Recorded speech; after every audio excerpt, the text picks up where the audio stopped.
Hello students, Khan learning class के platform पर मैं अज़रा खान एक बार फिर से आपका बहुत बहुत स्वागत करती हूँ।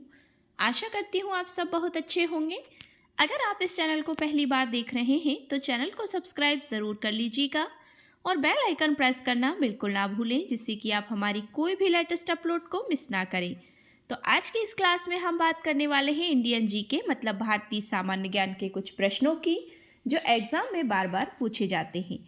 तो आज के इस वीडियो में हमारा जो भी विषय चल रहा है वो है आधुनिक भारत का इतिहास, जिसमें हमने कुछ टॉपिक्स क्लियर कर लिए थे। आज का हमारा जो टॉपिक है वो है नरमपंथी या उदारवादी चरण। तो इससे रिलेटेड हम थोड़ी सी सामान्य जानकारी ले लेते हैं कि नरमपंथी या उदारवादी चरण क्या थे या इसका इतिहास क्या रहा है। नरमपंथी प्रारंभिक राष्ट्रवादी जिन्हें उदारवादी के नाम से भी जाना जाता है, भारत में 1885 और 1907 के बीच सक्रिय राजनीतिक नेताओं का एक समूह था। मतलब ये लोग सभी एक्टिव थे। उनके उदय ने भारत में संगठित राष्ट्रीय आंदोलन की शुरुआत को चिन्हित किया था। मतलब संगठित राष्ट्रीय आंदोलन किया और उसकी शुरुआत को चिन्हित किया, मतलब पॉइंट बनाया। कुछ महत्वपूर्ण उदारवादी नेता फिरोज शाह मेहता और दादा भाई नौरोजी थे। मतलब ये जो महत्वपूर्ण रहे हैं वो उदारवादी नेता कौन थे? फिरोज शाह मेहता और दादा भाई नौरोजी थे। अब देखते हैं नरमपंथियों की कुछ उपलब्धियां भी थी, तो क्या थी देखते हैं। उन्होंने भारतीयों में राष्ट्रवाद और एकता की भावना के बीज बोए। वो क्या चाहते थे नरमपंथी लोग? एक नरम दल और गरम दल का भी क्वेश्चंस आता है, तो उसी से रिलेटेड ये भी है कि नरमपंथियों की कुछ उपलब्धियां थी। तो उन्होंने भारतीयों में राष्ट्रवाद और एकता की भावना के बीज बोए थे। उन्होंने भारतीयों को शिक्षित करके राजनीतिक चेतना लाए। मतलब वो क्या चाहते थे? भारतीयों में राष्ट्रवाद और एकता की भावना देखना चाहते थे, सब में यूनिटी बनाकर रखना चाहते थे, सबको एक जुट में बनाकर रखना चाहते थे। उन्होंने भारतीयों को शिक्षित करके मतलब उनको शिक्षा देकर राजनीतिक चेतना का जागृत किया था। मतलब राजनीति के प्रति उनमें जागरूकता लाए थे। जब व्यक्ति शिक्षित होगा तभी वो कुछ आगे बढ़ पाएगा, क्योंकि जब अशिक्षित रहता है व्यक्ति तो उससे ज़्यादातर कोई चीज़ उसको समझ में नहीं आती है। उन्होंने लोगों में आत्मविश्वास पैदा किया, मतलब सेल्फ कॉन्फिडेंस बढ़ाया उन्होंने लोगों का कि वे भी कुछ आगे करके कर सकते हैं। उदारवादी क्रांति 12 जनवरी 1848 में हुई थी। कब हुई थी उदारवादी क्रांति? ऐसा क्वेश्चन भी बन जाता है कि उदारवादी क्रांति कब हुई थी? तो 12 जनवरी 1848 में उदारवादी क्रांति हुई थी। अब उदारवाद के जो जनक थे वो कौन थे? जॉन लॉके और थॉमस हॉब्स, ये उदारवाद के जनक थे। तो ये थी नरमपंथी या उदारवादी से संबंधित थोड़ी सी सामान्य जानकारी। अब चलते हैं हम हमारे पहले प्रश्न की तरफ।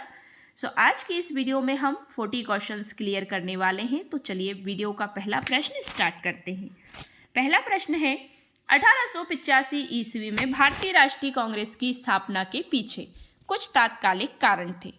निम्नलिखित में से कौन सा कारण उसमें शामिल नहीं था? एसएससी सीजीएल 2002 और एसएससी सीएचएसएल 2013 में पूछा गया है ये प्रश्न।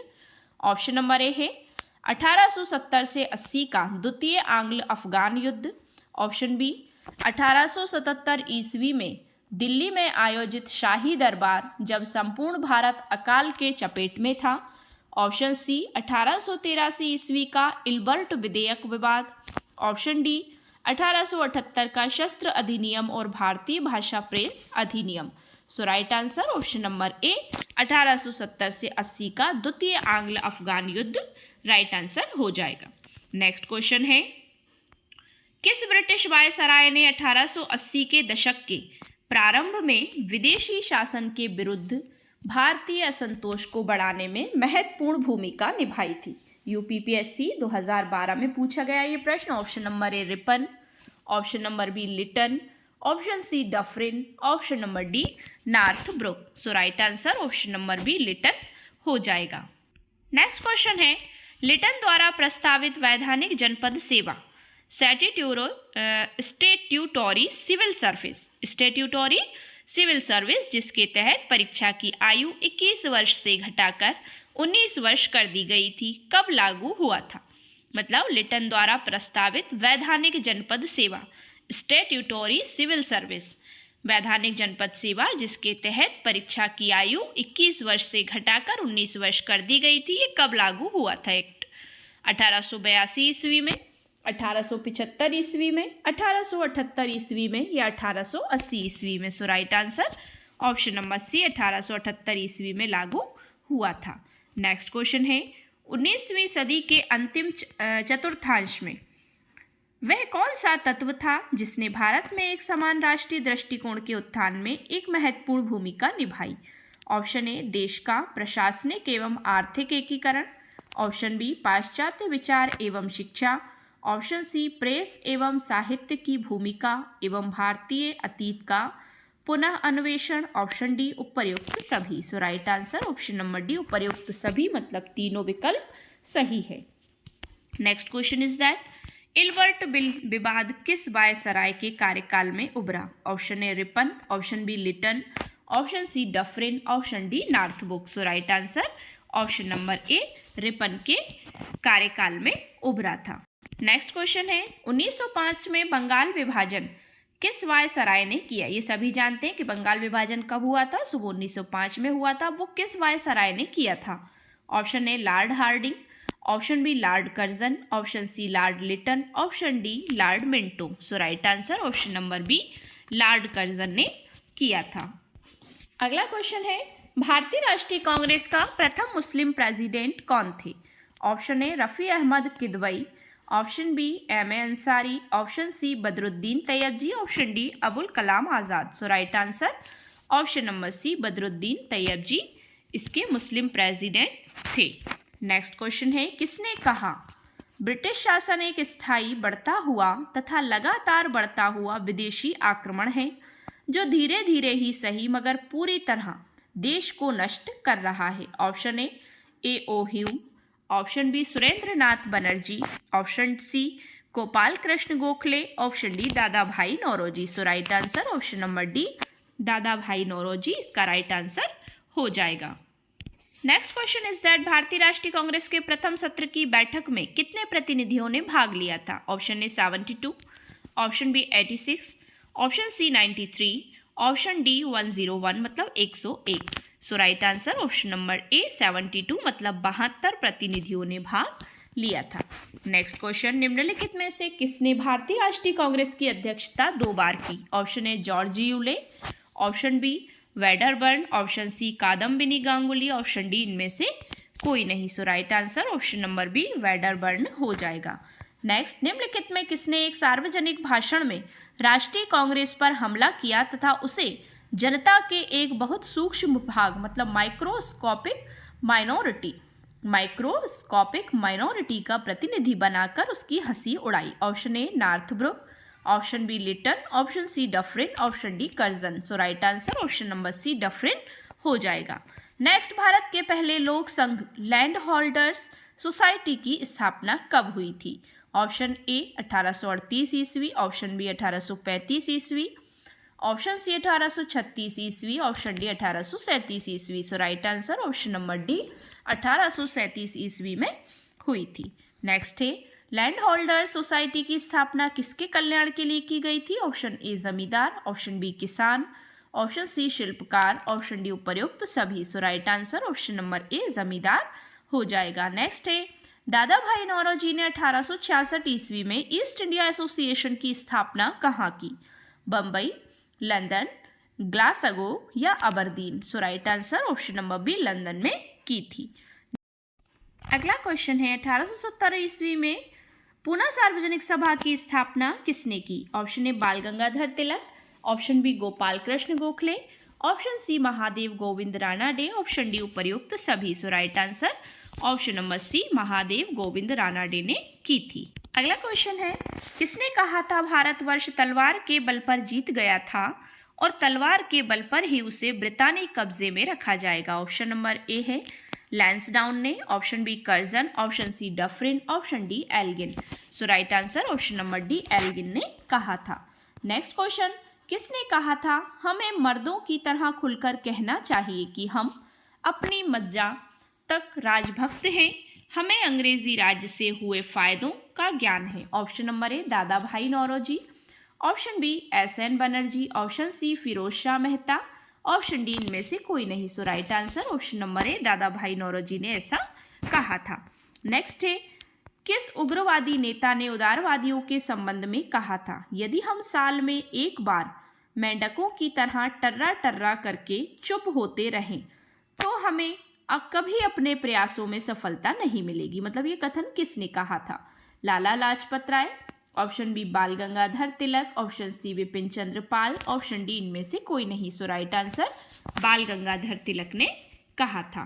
नेक्स्ट क्वेश्चन है, निम्नलिखित कांग्रेसी नेताओं में से किसको भारत का महान वृद्ध व्यक्ति कहा जाता है? Option A Mahatma Gandhi, option B Bal Gangadhar Tilak, option C Dadabhai Naoroji, option D Madan Mohan Malviya. So right answer option number C, Dadabhai Naoroji को कहा जाता है। नेक्स्ट है, किस गवर्नर जनरल के कार्यकाल के दौरान भारतीय राष्ट्रीय कांग्रेस बनी थी? Option A Lord Curzon, option B Lord Ripon, option C Lord William Bentinck, option D Lord Dufferin. So right answer option number D Lord Dufferin हो जाएगा। नेक्स्ट क्वेश्चन इज दैट भारतीय विश्वविद्यालय अधिनियम 1904 किस वायसराय के काल में पारित किया गया था? Option number A Lord Curzon, option B Lord Ripon, option C Lord Hardinge, option number D Lord Lytton. So right answer option number A, Lord Curzon के काल में पारित किया गया था। नेक्स्ट है, भारतीय सिविल सेवा ICS, ठीक है ना, भारतीय सिविल सेवा इंडियन सिविल सर्विस में चुने गए पहले भारतीय का क्या नाम था? CR Das, Satyendranath Tagore, Sarojini Naidu, option D Lala Lajpat Rai. So right answer option number B, Satyendranath Tagore था।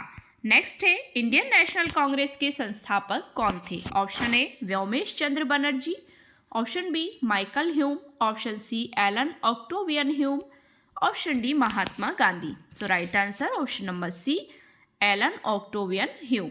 नेक्स्ट क्वेश्चन, भारतीय राष्ट्रीय कांग्रेस के 1905 के बनारस अधिवेशन के अध्यक्ष कौन थे? Option A Dinshaw Wacha, option B Surendranath Banerjee, option C Firoz Shah Mehta, option D Gopal Krishna Gokhale. So right answer option number D, Gopal Krishna Gokhale थे। नेक्स्ट क्वेश्चन इज दैट उदारवादियों की कार्य पद्धति को किसने भिखमंगी राजनीति की संज्ञा दी? पॉलिटिकल मेंडिकेंसी की संज्ञा दी थी। उग्रवादियों ने, वामपंथियों ने, गांधीवादियों ने, या फिर इनमें से कोई नहीं। So right answer option number A, उग्रवादियों ने दी थी। Next question is that British साम्राज्य के अंतर्गत स्वशासन की मांग सबसे पहले किसने और कब की? ऑप्शन ए गोपाल कृष्ण गोखले ने 1905 ईस्वी में, option B Dadabhai Naoroji ने 1904 ईस्वी में, option C Dadabhai Naoroji ने 1906 ईस्वी में, ऑप्शन डी इनमें से कोई नहीं। So right answer option number B, Dadabhai Naoroji ने 1904 ईस्वी में की थी। नेक्स्ट, 1897 में किसकी गिरफ्तारी के बाद राष्ट्रीय कांग्रेस में एक नया मोड़ आया? मदन मोहन मालवीय, सुरेंद्र नाथ बनर्जी, बाल गंगाधर तिलक, या फिर Gopal Krishna Gokhale. So right answer बाल गंगाधर तिलक के होने पर, मतलब कांग्रेस में उनकी गिरफ्तारी के बाद एक नया मोड़ आया था। नेक्स्ट, निम्नलिखित में से किसने इंडियन नेशनल कांग्रेस की नरम दलीय राजनीति की व्यवस्थित आलोचना न्यू लैम्प्स फॉर ओल्ड शीर्षक, मतलब न्यू लैम्प्स फॉर ओल्ड शीर्षक लेखों की श्रृंखला में की? Option A Syed Ahmed Khan, option B Veer Raghavacharya, option C RC Dutt, option D Aurobindo Ghosh. So right answer option number D, Aurobindo Ghosh हो जाएगा। नेक्स्ट क्वेश्चन, भारत में लॉर्ड कर्जन के प्रशासन की तुलना औरंगजेब से किसने की थी? मतलब लॉर्ड कर्जन का जो प्रशासन था उसकी तुलना औरंगजेब से किसने की थी? Option A Gopal Krishna Gokhale, option B Annie Besant, option C Dadabhai Naoroji, option D Bal Gangadhar Tilak. So right answer option number A, Gopal Krishna Gokhale ने से की थी। मतलब अगला है, राजा जनता के लिए बने हैं, जनता राजा के लिए नहीं बनी है। राष्ट्रीय आंदोलन में के दौरान निम्नलिखित में से किसने यह वक्तव्य दिया था कि राजा जनता के लिए बने हैं, जनता राजा के लिए नहीं बनी है? तो यह वक्तव्य किसने कहा था या किसने दिया था? RC दत्त ने, दादा भाई नौरोजी ने, गोपाल कृष्ण गोखले ने। ये बाय मिस्टेक लिखा हुआ है, दादा भाई है ये, दादा भाई नौरोजी ने, गोपाल कृष्ण गोखले ने, या सुरेंद्र नाथ बनर्जी ने। So right answer option number B, Dadabhai Naoroji ने ऐसा वक्तव्य दिया था। नेक्स्ट क्वेश्चन इज दैट निम्नलिखित भारतीय नेताओं में से कौन एक ब्रिटिश द्वारा इंडियन सिविल सर्विस से बर्खास्त कर दिया गया? Option A Subhash Chandra Bose, option B Satyendranath Tagore, option C Surendranath Banerjee, option D RC Dutt. So right answer option number C, Surendranath Banerjee को सिविल सर्विस से बर्खास्त कर दिया गया था ब्रिटिश द्वारा। अगला क्वेश्चन है इंडियन एसोसिएशन द्वारा कलकत्ता में आयोजित अखिल भारतीय राष्ट्रीय सम्मेलन कब हुआ था? ऑप्शन ए 1884 ईस्वी, ऑप्शन बी 1881 ईस्वी, ऑप्शन सी 1882 ईस्वी, ऑप्शन डी 1883 ईस्वी। So right answer option number D 1883 ईस्वी में हुआ था। नेक्स्ट क्वेश्चन भारतीय राष्ट्रीय कांग्रेस के साथ इंडियन एसोसिएशन का विलय कब हुआ था? ऑप्शन ए 1886 ईस्वी, ऑप्शन बी 1892 ईस्वी, ऑप्शन सी 1895 ईस्वी, ऑप्शन डी 1885 ईस्वी। So right answer option number A 1886 ईस्वी में हुआ था। नेक्स्ट क्वेश्चन भारतीय संघ इंडियन एसोसिएशन के संस्थापक कौन थे? Option A O Hume, option B Surendranath Banerjee, option C Dadabhai Naoroji, option D Bal Gangadhar Tilak. So right answer option number B Surendranath Banerjee थे। नेक्स्ट क्वेश्चन इज दैट भारतीय राष्ट्रीय कांग्रेस की अध्यक्षता किसने की?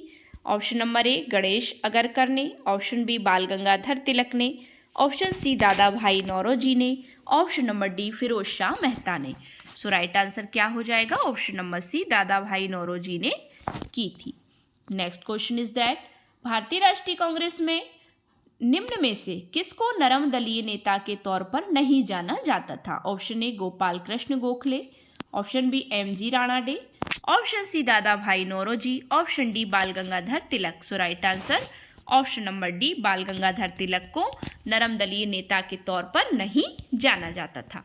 नेक्स्ट क्वेश्चन इज दैट निम्न में से कौन नरम पंथियों में नहीं थे? Option A Bal Gangadhar Tilak, option B RC Dutt, option C WC Banerjee, option D GK Gokhale. So right answer option number A Bal Gangadhar तिलक नरम पंथियों में से नहीं थे। अगला क्वेश्चन है आधुनिक भारतीय इतिहास में गोकुलदास तेजपाल संस्कृत महाविद्यालय क्यों प्रसिद्ध है? ऑप्शन नंबर ए सुरेंद्रनाथ बनर्जी और दादा भाई नौरोजी इसके छात्र रहे थे इसलिए, ऑप्शन बी भारतीय राष्ट्रीय कांग्रेस का प्रथम अधिवेशन यहीं हुआ था, ऑप्शन सी A.O. ह्यूम इसके प्राचार्य थे, ऑप्शन डी इनमें से कोई नहीं। So right answer option number B भारतीय राष्ट्रीय कांग्रेस का प्रथम अधिवेशन यही हुआ था, इसलिए आधुनिक भारतीय इतिहास में गोकुलदास तेजपाल संस्कृत महाविद्यालय प्रसिद्ध है।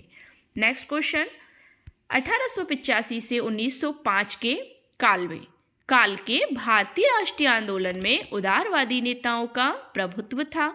उनके आंदोलन का मुख्य ढंग क्या था, मतलब किस तरह से वो आंदोलन करते थे? ऑप्शन ए है सैद्धांतिक प्रजातंत्रीकरण, ऑप्शन बी प्रतिगामी राष्ट्रवाद, ऑप्शन सी संवैधानिक आंदोलन, ऑप्शन डी इनमें से कोई नहीं। So right answer option number C संवैधानिक आंदोलन। आज की वीडियो का हमारा लास्ट क्वेश्चन है भारतीय राष्ट्रीय कांग्रेस की पहली बैठक किस शहर में हुई थी? भारतीय राष्ट्रीय कांग्रेस की पहली बैठक किस शहर में हुई थी? Option number A Ahmedabad, option B Allahabad, option C Calcutta, option D Bombay. So right answer क्या हो जाएगा? ऑप्शन नंबर डी बम्बई में हुई थी। तो ये थी हमारी 40 क्वेश्चंस की क्लास। आई होप सो आपको वीडियो पसंद आया होगा। अगर वीडियो पसंद आया तो वीडियो को लाइक शेयर करिए, चैनल को सब्सक्राइब कर लीजिए। सब्सक्राइब करते वक्त बेल आइकन प्रेस करना बिल्कुल ना भूलें, जिससे कि आप हमारी कोई भी लेटेस्ट अपलोड को मिस ना करें। Thanks for watching my video and see you again with the next video. Thank you so much once again.